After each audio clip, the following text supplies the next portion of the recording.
Senior సంపాదకులు తెలపల్లి Ravi గారు సిద్ధంగా ఉన్నారు. రవి గారు నమస్తే సార్. నమస్తే వర్మ. సార్, పవన్ కళ్యాణ్ గారి కుమారుడు మార్క్ శంకర్కి బాలుడికి సింగపూర్లో స్కూల్లో అగ్ని ప్రమాదం. సర్వత్రా ఆవేదనలు వ్యక్తం అవుతున్నాయి. ఆయన కోసం పవన్ అభిమానులందరూ ప్రత్యేక పూజలు నిర్వహిస్తున్నారట. జగన్మోహన్ రెడ్డి గారు, అలాగే చంద్రబాబు నాయుడు గారు, లోకేష్ గారు, బండి సంజయ్ గారు వీళ్ళందరూ కూడా ఆయనకి బాగోవాలి, మంచి చికిత్స అందించాలి, బాబు త్వరగా కోలుకోవాలని చెప్పి వాళ్ళు ట్వీట్స్ చేస్తున్న నేపథ్యం. బాధాకరమైన విషయం కదా, చిన్నపిల్లడు, అది కూడా విదేశంలో, దేశంలో. ఈయనేమో ఇక్కడ పర్యటనలో ఉన్నారు. ఇలాంటి సమయంలో ఇది జరిగింది. అందరూ బాధపడ్డారు, కానీ సంతోషించాల్సింది ఏంటంటే అతనికి బాగానే ఉన్నాడు, ప్రమాదం తప్పిందని వాళ్ళ పెద్దనాన్న చిరంజీవి గారు ప్రకటన అలాంటి ఒక సమాచారం ఇచ్చారని వింటున్నాను నేను. అది ఒకటే కొంచెం ఉపశమనం కలిగించే విషయం. ఆ అబ్బాయి 2017లో అంటే 7-8 ఏళ్ళు ఉంటాయి బహుశా. అక్కడ ఉన్న ప్రమాణాలు, రెండవది వాళ్ళన్నీ చూసుకుంటారనే బాధ్యత కోసం అక్కడ చేస్తూ ఉండొచ్చు. వాళ్ళ స్కూల్కు ఇప్పుడు వాళ్ళు ఒక విధంగా వంట, అది టమాటా కుకింగ్ స్కూల్ అంట దాని పేరు. అంటే ఆ టమాటా కుకింగ్ స్కూల్లో వాళ్ళు వంట నేర్పించడానికి, పిల్లలకు అన్ని విషయాలు రావాలని అది నేర్పించడానికి ఒక విధమైన కార్యక్రమంలాగా, బయట కార్యక్రమంలాగా తీసుకొచ్చారు. ఆ 3వ అంతస్తులు అదే ఉదయం నుంచి అదే జరుగుతుంది.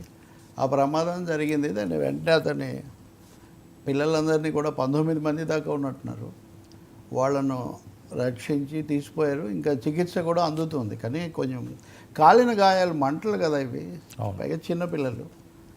సో నిజంగానే మీరు అన్నట్టు అందరూ ఆ పిల్లడు క్షేమంగా బయటికి వచ్చినందుకు రావాలని కూడా కోరుకోవటము, ఇవన్నీ కూడా మనం అర్థం చేసుకోవచ్చు.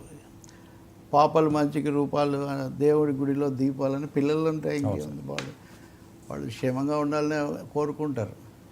పవన్ అందులో మార్క్ శంకర్ పవనోవిచ్ అని అప్పుడు పేరు, అంటే రష్యన్, తల్లి రష్యన్ కాబట్టి పవన్ తర్వాత రష్యన్ ఇది కలిసి వచ్చేట్టు పేరు పెట్టారని అప్పుడు ఉండింది.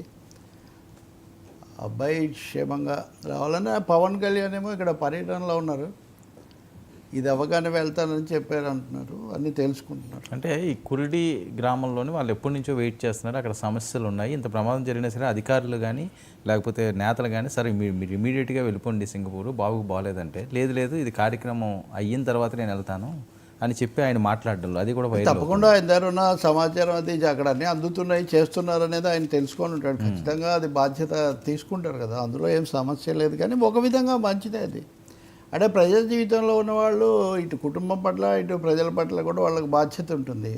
కొన్నిసార్లు మనం గమనిస్తాము, ఆ వ్యక్తులు ఏదైనా ప్రమాదాలు, అపాయకరమైనవి జరిగినప్పుడు వాళ్ళు ఒక్కసారిగా మామూలు కంటే కూడా ఎక్కువగా దానికి హడావుడి పడటము, ఆందోళన చెందడం, అలాంటి ఉదాహరణలు కూడా ఉన్నాయి. అలా లేకుండా నిబ్బరంగా ఉండటం అన్నది ఇక్కడ మంచి విషయం. అంటే ఒక ప్రమాదము, అనుకోని ఆపద వచ్చినప్పుడు నిబ్బరంగా ఉండి కావలసిన రక్షణ, భద్రత, అది చాలా ముఖ్యం. అది తీసుకుంటున్నట్టుగా అందరూ కూడా చెప్తున్నారు. కాబట్టి బహుశా ఆయన ఇక్కడ ఎప్పటి నుంచో జరిగింది, మళ్ళీ రావటం ఎప్పుడు కుదురుతుందో అనే వైఖరి తీసుకొని ఉండొచ్చు. ఈ విధమైన నిబ్బరంగా ఉండటం మంచి విషయమే, తప్పకుండా. ఆ పిల్లడు క్షేమంగా ఉండాలి. ఈయన కూడా ఇలా వెళ్ళి మళ్ళీ ఎలా తెలుసుకుంటారో, ఏం జరుగుతుందో మనం చూడాలి. తర్వాత ప్రోగ్రామ్ ఎలా ఉంటుందో, కానీ అలా ఉండటం హర్షించదగిన విషయం. సార్, జగన్మోహన్